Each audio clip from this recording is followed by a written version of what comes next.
Hello. Now we're going to move to something which has really only been emerging in the last several years called cell and gene therapy. And we've got some a scientist from Westchester and some organization from New York, the New York Blood Center, and some from New Jersey to tell us about what this new therapy is and what they're doing with it. So just introduce yourself and take it away. Thank you, Sam. Hi, everyone. My name is Klarer. I'm the head of research and development for a company called BioCentriq. What we are is a contract development and manufacturing organization based out of New Jersey. So we have GMP facilities in Newark, New Jersey at the VentureLink site that was mentioned earlier. We also just did our ribbon cutting on our new expansion down near Princeton, where we have both our development and pilot labs, as well as now 2 new GMP suites with plans for a larger expansion there as well. Let's just go around and introduce, and then you can. My name is Larry Luchsinger. I'm the Vice President of Research for the New York Blood Center, and more importantly, I'm a stem cell biologist, so happy to be here. Great. Dr. Cairo, do you want to introduce yourself? Yeah, sorry, my camera's not working. I'm Mitch Cairo from Medical College at Westchester Medical Center, and I'm the Cancer Center Director and the Program Director for the Cell and Bone Marrow Transplantation Program. Great. And John? Yes, John Tomtishen, Vice President of Operations at Cellares, where we're developing a fully integrated robotic solution to overcome the bottlenecks and challenges of how you scale these cell and gene therapy products. Great. So Larry, you want to tell us what cell and gene therapy is and what the New York Blood Center is doing? Absolutely. So I just wanted to take this chance to introduce what the Blood Center actually is and tell you about some of the components of it that you're probably not aware of, and then kind of segue into a technology that my lab is leading at the Blood Center to develop. So the New York Blood Center is more than just the mandate to collect transfusible blood products for the New York City area. It actually incorporates a research institution as well as a CDMO activity. So in terms of our transfusion medicine capabilities, we operate in 17 states across the United States and collect 4,000 units of blood every single day. And that translates to over 1 million blood products that are distributed annually. And so, as the name implies, the New York Blood Center supplies 90% of the blood supply to the New York City area. So it's a remarkable cellular resource to have at your disposal to think about how to use it for other applications besides transfusion medicine.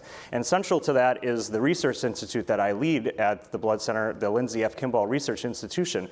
We have 15 investigators that are all NIH and DoD funded that perform research on benign hematology and non-malignant blood diseases. And particularly, we have a very strong research program in stem and sickle cell disease, which affects a number of people in the New York City area disproportionately. And so at LFKRI, we look at cell therapies, regenerative medicine, benign hematology, and things like that, coupled with our transfusion medicine operations to support that.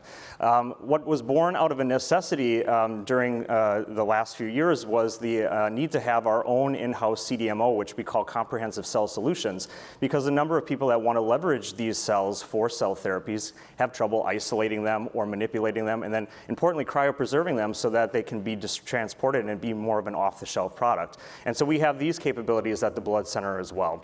And so all of these activities are located in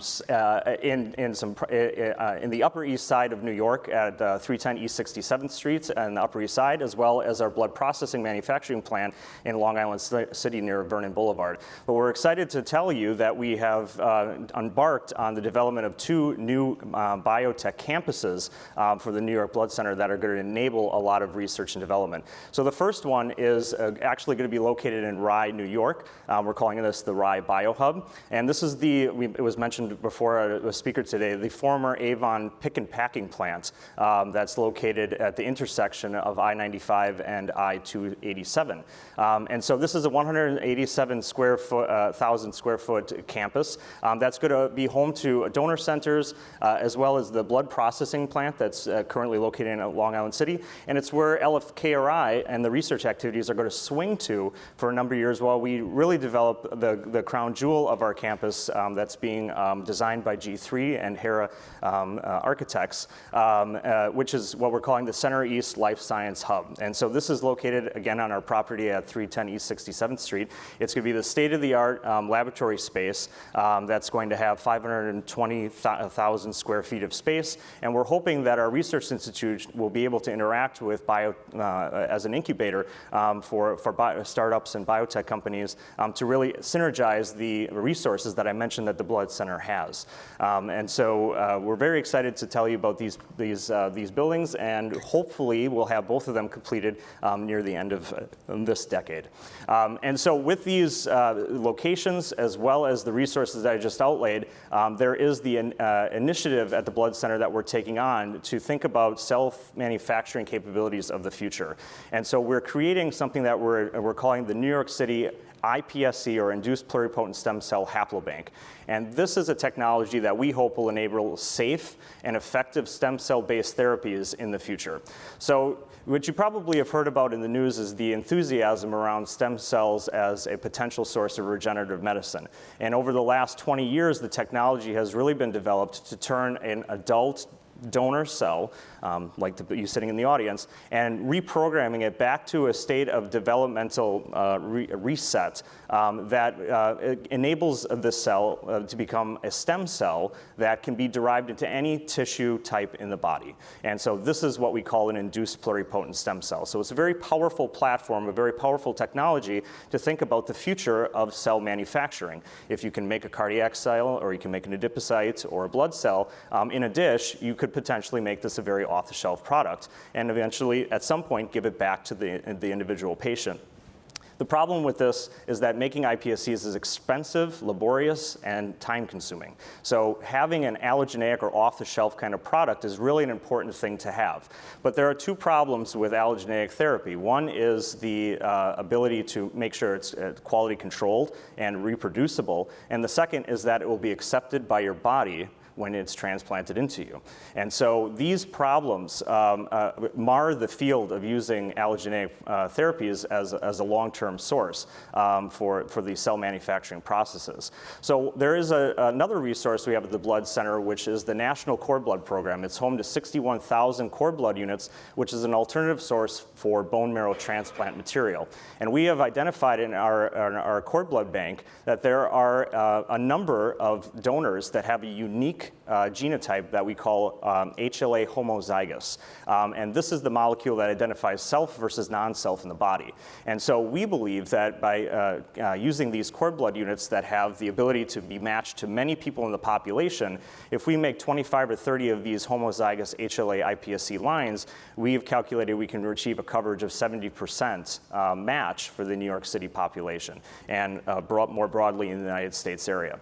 So we're embarking on this program to make iPSCs from these very unique donors that we have from our cord blood units and manufacture them in a way that will be compliant with the FDA, which is another hurdle that is important to overcome when we start thinking about cell manufacturing.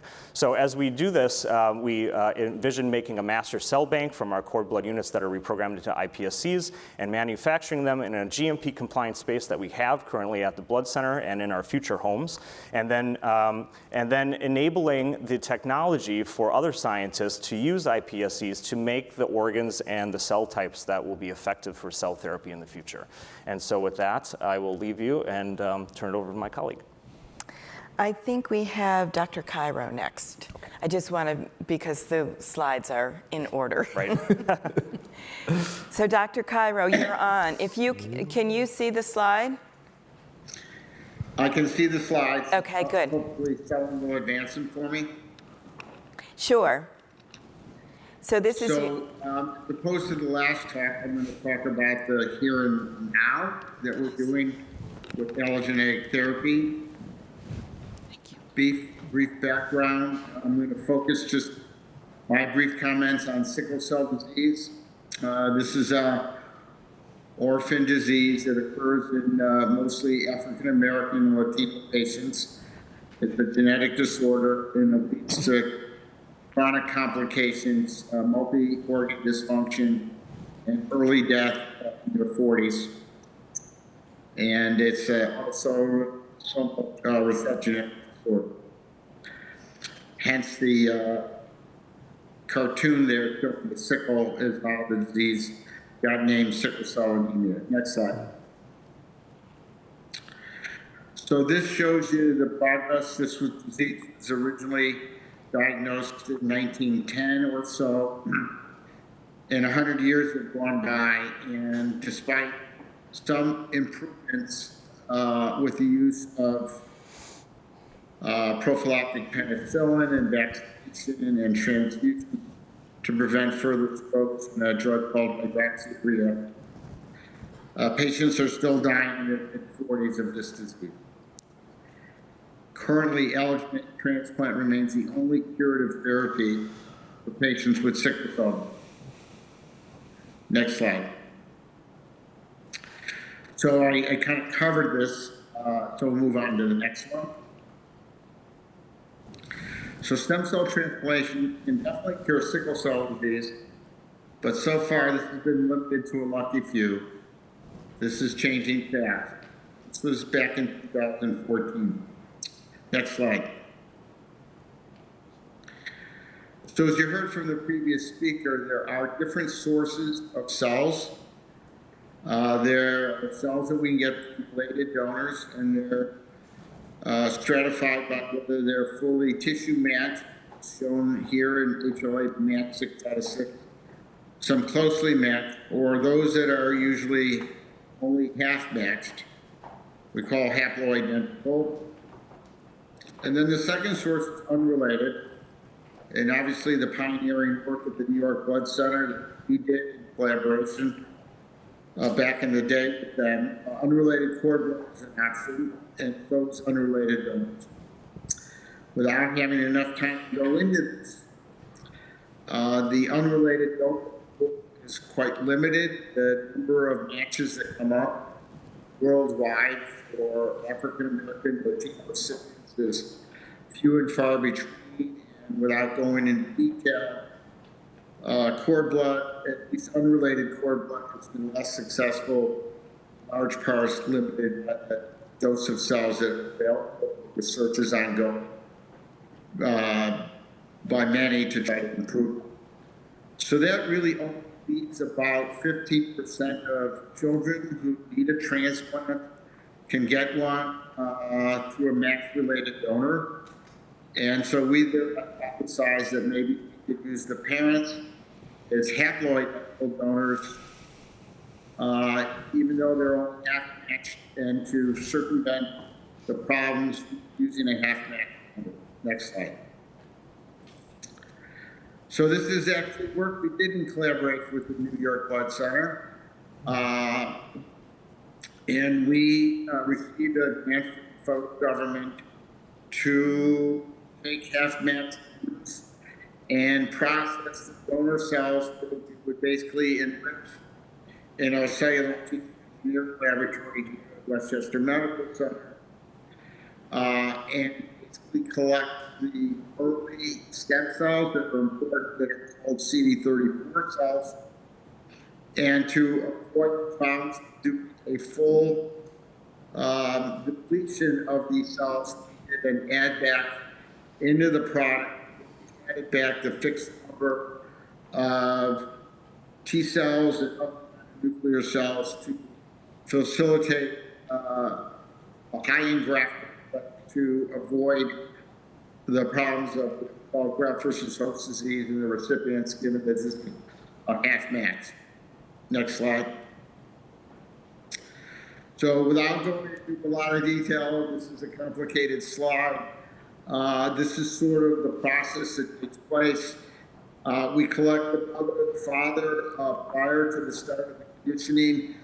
Cells are collected, preserved in our cellular and tissue engineering lab. and they're kept there, go through immunotherapy, conditioning therapy, and graft rejection. The cells are fused, and then the patients are followed. Next slide.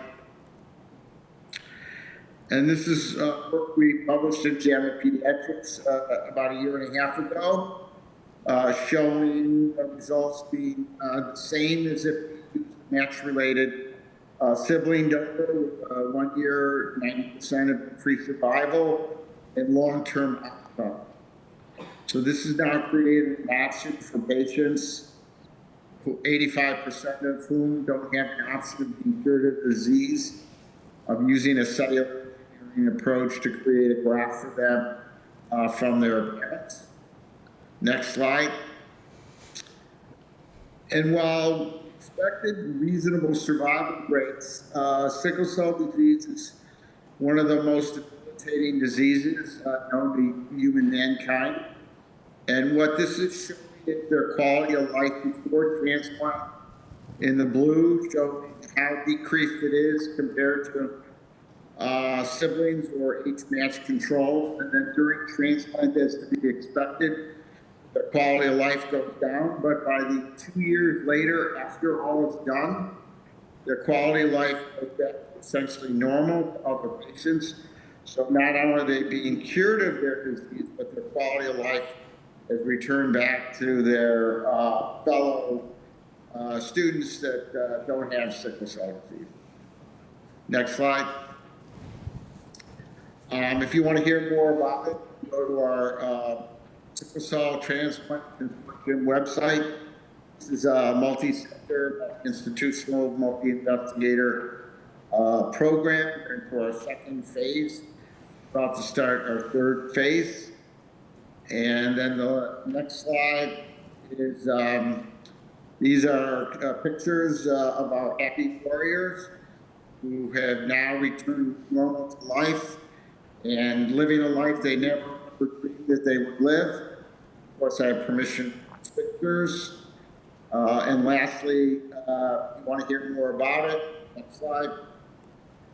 You can contact us at the Fareri Children's Hospital. Here's my phone number, my email address. Thank you so much. Thank you very much, Dr. Cairo. That was an amazing story. And just for those of you who haven't really heard about these therapies before, there are very few institutions in the country right now who are offering these kinds of treatments. And amelioration, at least, of the disease may not cure it, but at least it alleviates the symptoms. So there's a lot of promise in the field, as you just saw from Dr. Cairo's patients. And we are very fortunate that we have so many of this type of organization in the greater New York metro area, and we have access to them. So, John, do you want to tell us a little bit about your company and what you're doing? Sure. Thank you. So for Cellares, we're accelerating access to life-saving cell therapies. We're a cell technology company. And if you go to the next slide. So one of the biggest challenges that the industry faces within the cell and gene therapy space is really looking at how do you truly scale these therapies to patients that need these treatments. I know there's exciting clinical data with these therapies. Some are even potentially curative treatments, but there's still significant unmet need within the space. So if you look at 2020, 2021 numbers, you're roughly across all the cell therapy companies combined, you're maybe meeting 0.5% or 1% of the total eligible patient populations for these treatments. And there's actually patients dying on the wait list because of capacity constraints.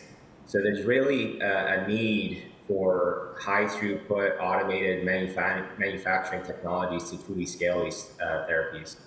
Next slide. So as I alluded to, right? So one of the biggest challenge of that the industry faces is truly scaling these therapies, right? So the industry really needs technologies that are automated, flexible, cost-efficient, robust, and scalable. Next slide. And this is what we're ultimately doing at Cellares. So we're developing a fully integrated robotic system, we known as our cell shuttle, that truly automates and scales these therapies for potential patients. And next slide, I'll elaborate on how we're doing this.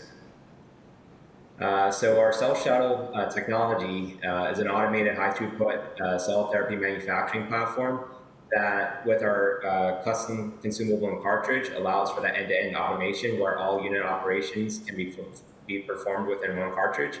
And then with our cell shuttle, enables high throughput and 16x batches in parallelism, which creates an opportunity to truly scale these therapies to meet commercial demand, especially as you're seeing these therapies move into earlier line treatments and into much larger patient populations as well. Next slide. So here's a high-level overview of our cell shuttle technology and the specific workflow. So it's truly standalone walkway automation. So ultimately, what you would do, your process development teams would design your specific process or workflow on our cell shuttle system. You would load your starting material into the consumable cartridge, load the cartridge onto the cell shuttle instrument, and then from there, the cell shuttle does its thing, and it's truly walk-away manufacturing. And then once you have your final drug product, then you would unload that product, and then you can do your final product release and then ultimately ship back to the patient. And as I alluded to, one of the big benefits of the technology is truly scaling these therapies. So you can see in the pictogram on the lower left there, the potential of the number of batches that you can get per cell shuttle based on the process duration. And what some of the key features of the cell shuttle allows you to have 16x parallelism on the cell shuttle, allows you to significantly reduce your labor, your manufacturing footprint, operating in a lower grade classification due to the ISO 8 nature of the cell shuttle system. Next slide. So this, again, it's really a transformative technology. It allows you to shift your manufacturing paradigm, right, of the old world currently where you're seeing manual and open manipulations, where you're seeing significant yield losses and process failures, high cost of goods, which was alluded to in some of the earlier talks today as well, and then low or limited opportunities to truly scale these therapies. So then as you move to a fully automated solution, you're seeing a significant reduction in failure rates, cost of goods, and allows you to truly scale these therapies. Next slide. And then just concluding here, right? So the cell shuttle is the first solution that truly enables commercial scale manufacturing. It significantly reduces the facility sizes that are needed to manufacture these therapies, whether you're thinking of a centralized or decentralized approach to manufacturing. Significantly reduces the CapEx required, also because you're reducing the overall facility size needed to manufacture these therapies. Reduction in the headcount needed allowed you to reposition your operators into more development roles to develop or to continue to develop innovative cell therapies. Again, you see a significant reduction in cost of goods, and it ultimately allows you to attain and meet the needs of your patients, right? So any patient that needs a therapy can truly get these therapies. And with that, I'll thank you. Great. So what you've got here is really a solution to taking a patient's cells out of the patient, treating them manually, putting them back in. You've got a process where you can do that for a number of samples in a very fast process that allows many, many more patients to have access to this therapy. Correct. Terrific. So Alex, what are you doing?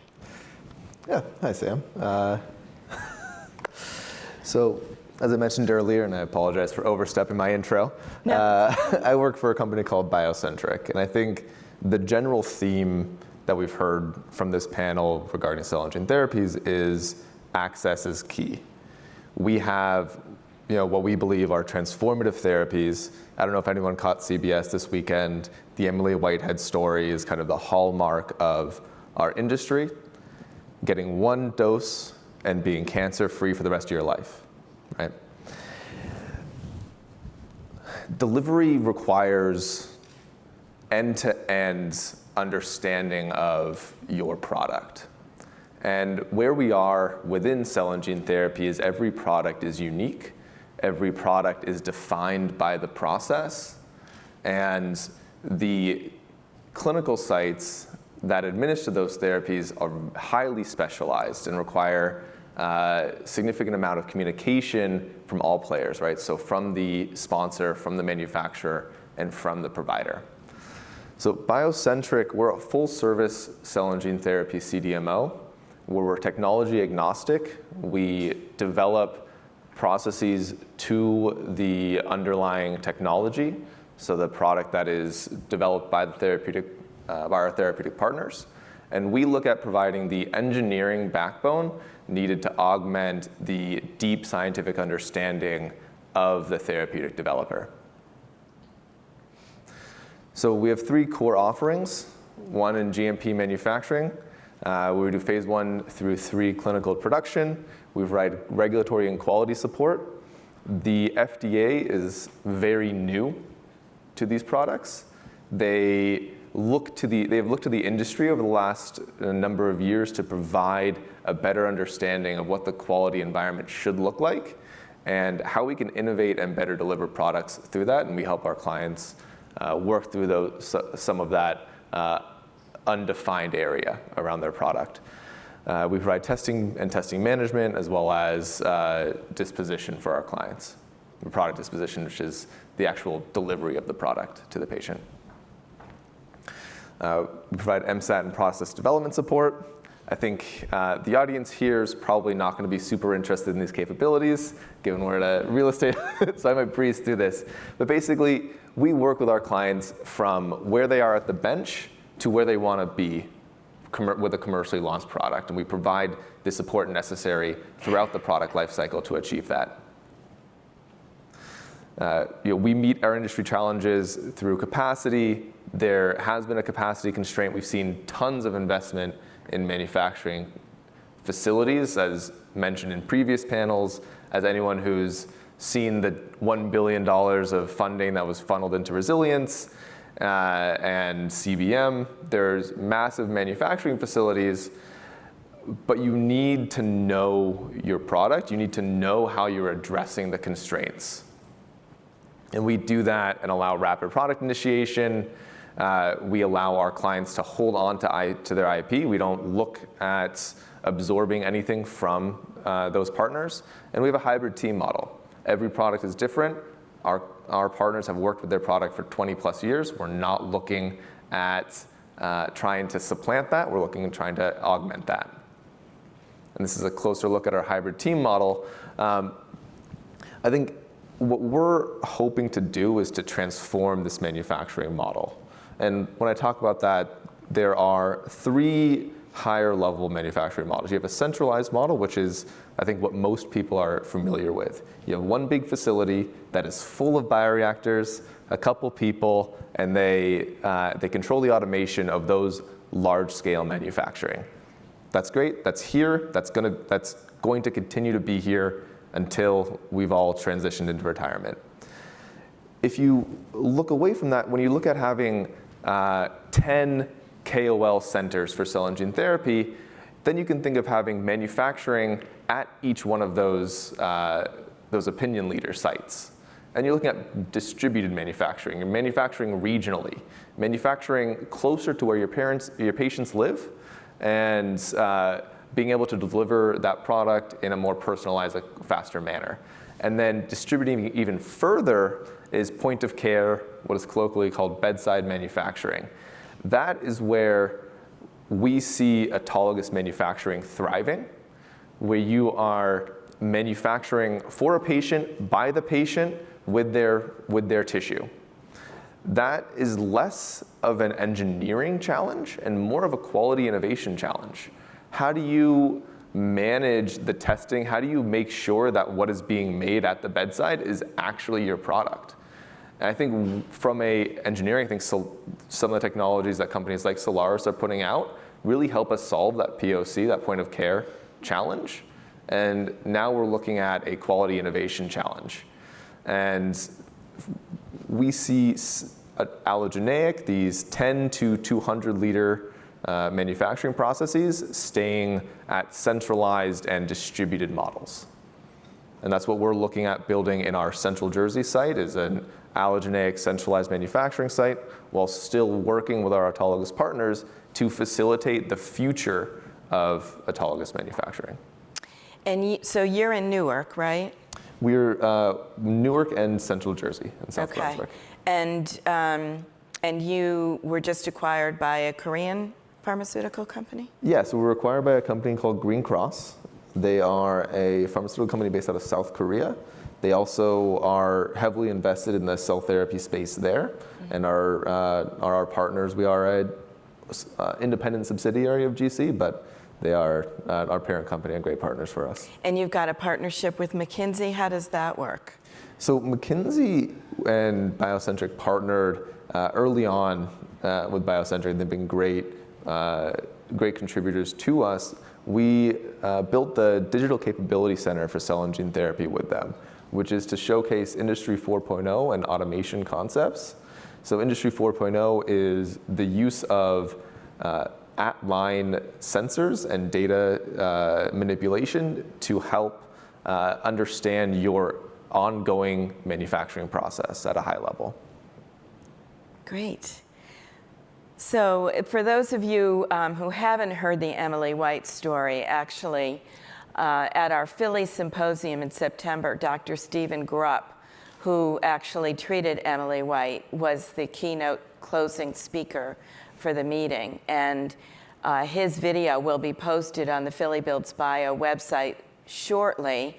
But right now, there is a documentary that's available through the Tribeca Film Festival called Of Medicine and Miracles that tells the story of Emily and her parents and Dr. Carl June and Dr. Stephen Grupp, who were her attending physicians and the scientists that developed the therapy that she was given. It's quite an extraordinary story. Okay, well, thank you so much for sharing this.